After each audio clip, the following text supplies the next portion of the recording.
Clean chit तो मिलनी ही है ना। बात ऐसी है कि 1000 करोड़ की बेनामी संपत्ति उनकी जब्त हो गई थी। आंकड़ा सुन लीजिए, 1000 करोड़। अजीत पवार जी की प्रॉपर्टी भी जब्त की, मनी लॉन्ड्रिंग दिखाया, 1000 करोड़। दोनों सदमे में गए, प्रेशर में आए। उनका चेहरा उस वक्त देखने लायक था। अजीत दादा पवार कल शपथ ली बीजेपी के साथ मोदी जी के उपस्थिति में।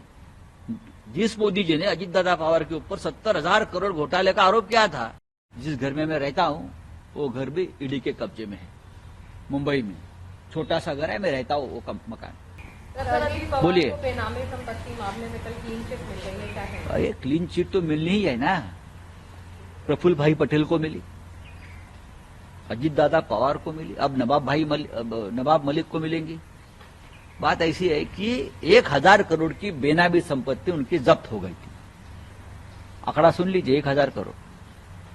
प्रफुल्ल भाई पटेल, उनकी लगभग 300 करोड़ की प्रॉपर्टी ईडी ने जब्त की थी। प्रफुल्ल भाई के ऊपर आरोप क्या था कि उनका दाऊद इब्राहिम से लिंक है और वो मनी लॉन्ड्रिंग हुआ है दोनों में, इकबाल मिर्ची, और उससे वो प्रॉपर्टी खरीदी। हम बोलते थे गलत है, यह आरोप गलत है।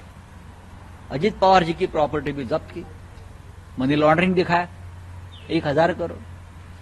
दोनों सदमे में गए, प्रेशर में आए। उनका चेहरा उस वक्त देखने लायक था, लेकिन बीजेपी में चले गए। प्रफुल्ल भाई पटेल की प्रॉपर्टी मुक्त हो गई, मनी लॉन्ड्रिंग का धब्बा निकाल दिया, वॉशिंग मशीन में डाल दिया, 300 करोड़ की प्रॉपर्टी फ्री कर दी। अजीत दादा पवार कल शपथ ली बीजेपी के साथ मोदी जी के उपस्थिति में।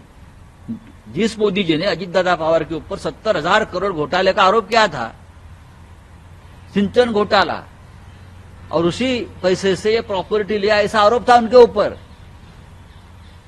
अब 2 या 3 दिन में ईडी, इनकम टैक्स ने उनकी प्रॉपर्टी क्लियर कर दी। बीजेपी में आइए, हमसे हाथ मिलाइए और जो काला धन है सफेद करिए।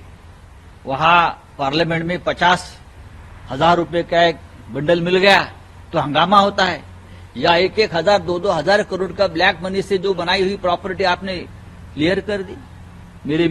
मेरा भी जिस घर में मैं रहता हूं वो घर भी ईडी के कब्जे में है, मुंबई में। छोटा सा घर है, मैं रहता हूं वो मकान। कोई मनी लॉन्ड्रिंग का केस नहीं है, सेशन कोर्ट ने क्लियर कहा है। मैं बोल रहा हूं, मैं और मेरे बच्चे उस घर में रहते हो, वो घर क्लियर कर दीजिए। मुझे बोलता है बीजेपी में आइए, ये खेल चल रहा है। हमने कहा आप लीजिए घर, मैं पार्टी नहीं छोड़ूंगा। हाँ, ये खेल चल रहा है इस देश में। ईडी, सीबीआई, इनकम टैक्स क्या कर रही है? अजीत पवार को 1000 करोड़ में क्लीन चिट, प्रफुल्ल पटेल जी को क्लीन चिट, नवाब भाई मलिक को क्लीन चिट, क्योंकि उसने पार्टी बदली, हमने पार्टी नहीं बदली।